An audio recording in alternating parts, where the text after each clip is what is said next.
Alright, welcome back to a new video, and of course this will be about the August 5th bout between Jake Paul and Nate Diaz, which is gonna be very weird as it is a week after the worst ass whooping I've seen on live TV, bro. That's gonna be hard to do anything impressive, but whatever, right? A lot of people have different mixed feelings, of course, because it's Jake Paul. And of course, it's just like every other fight beforehand is, oh, this guy is gonna whoop Jake Paul. I mean, Jake Paul has already officially lost to Tommy Fury, but all the other people like Tyron Woodley, Anderson Silva, all these other people, they're like, oh, this guy is the one to beat him. Same thing with Nate Diaz. They're all like, oh, Nate Diaz is gonna whoop his ass this time. It's like, no. All right, but first, let's go something else. The undercard is filled with Real Fight Inc. and MVP Promotions fighters, so non-stop action, I guess. You got H2O, Shadissa Green, Amanda Serrano, and of course you got Chris Avila, which I put him in the sphere of influencer boxing, but some people don't. That's why people don't put him in their pound-for-pound ranking, so screw them. But before we get into the Nate Diaz Jake Paul fight, I want to say something. It should have been Chris Avila. I mean, I get it. Nate Diaz is a humongous name. It's going to get tons of pay-per-views, all the other stuff. But in terms of, well, maybe we don't know. Maybe Nate Diaz is going to surprise us. But in terms of actual skill, Chris Avila is better than Nate Diaz that I know of. Because, well, first of all, Chris Avila already dominated against, like, two people. I mean, one was Dr. Mike, so. I mean, he did have some amateur fights, some boxing things, and he dominated against him. He also beat Anthony Taylor, which is already shown to be a gatekeeper, meaning if you beat him, you're basically a professional fighter. Because the only people who did beat him were professional fighters. And then he absolutely bullied Paul Bamba, another professional fighter. So he has the most skills, but he's fighting a MMA veteran again. So, hey, maybe we see him in the Misfits ring. You know what I'm saying? I mean, he's already there, but, get someone good, like, put him against Nissan Gabe or the loser of the Kingpin tournament, or winner at that point, right? But every other fight is basically, I don't want to say there's really nothing to talk about. Every other fight is basically just tailor-made it for the other guy to win. Ashton H2O is fighting a veteran, so chances of that veteran beating H2O is not that good. Shadissa Green, the KO machine, fighting another woman with not a lot of KOs, which was not that surprising. And Amanda Serrano's fighting, I think, the person that gave her the belts, or who was her first title at that division. So she already beat him once, her once.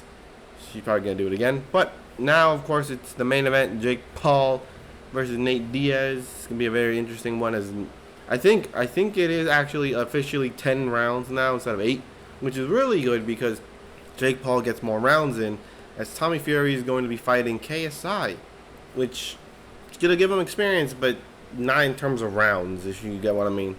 Right? If he goes the distance, which he could if he purposely goes the distance, then it'll definitely help him. But, of course, Nate Diaz is a damn near 40-year-old, fought at lightweight, and then moved up to welterweight, which is, what 170 pounds or something like that. So he's moving up like 15 pounds, which is actually quite a bit. And, people say he's going to win, or people say he's going to dominate. He's not. His boxing is really weird, which will definitely catch Jake Paul off guard for the first, 4 rounds. Because the way someone described him, because I watched a video about his brother, right? Was it Nick Diaz, I think that was his name? He was fighting some other dude, right, as the underdog. And the style of fighting, they call it the shark style, whatever the hell. Where they throw, 4 punches with no power just to land 1 punch with full power. So that's definitely going to catch him off guard. But to be honest, I don't see this being a competitive match after round 4. It's gonna be a beating after that. I'll be real with you. Can he surprise us? I mean, yeah, but I don't say he doesn't have power, but he does not have Tyron Woodley level power, which is really weird. So him landing a money shot and knocking Paul out is not gonna happen. So it's gonna be very sad for the Nate Diaz fans, because they're gonna be like, oh, this dude's gonna win. No, he's not. He's not. And hopefully Jake Paul gets to rematch Tommy Fury, as, of course, he lost to him. I mean, I don't want to say it was a complete one-sided ass whooping like everyone said. It wasn't. But Jake Paul relied too heavily on the overhand right, which costed him the fight. So, whatever. But anyways, that is the end of the video. Nate Diaz does not stand a chance. I'm gonna be honest with you. He does not pose a threat to Paul. He was like, oh, he's a good boxer. He's all that stuff. Yeah, but he's 40. He definitely don't got the cardio he used to have. And he sure as hell just gonna get... you know what? I'm gonna say he's gonna get stopped via doctor stoppage. I think he's gonna get cut real bad in like the 6th round, and then at like the 7th round, they're gonna be like, nope, it's too bad. We have to stop the fight. But anyways, like I said, I hope Avila fights someone decent again. Probably influencer, because it's money. Money's there. You know, he can just fight them, get paid a lot, and all that stuff. You know, it's not like he's gonna go for a title run. He's 30.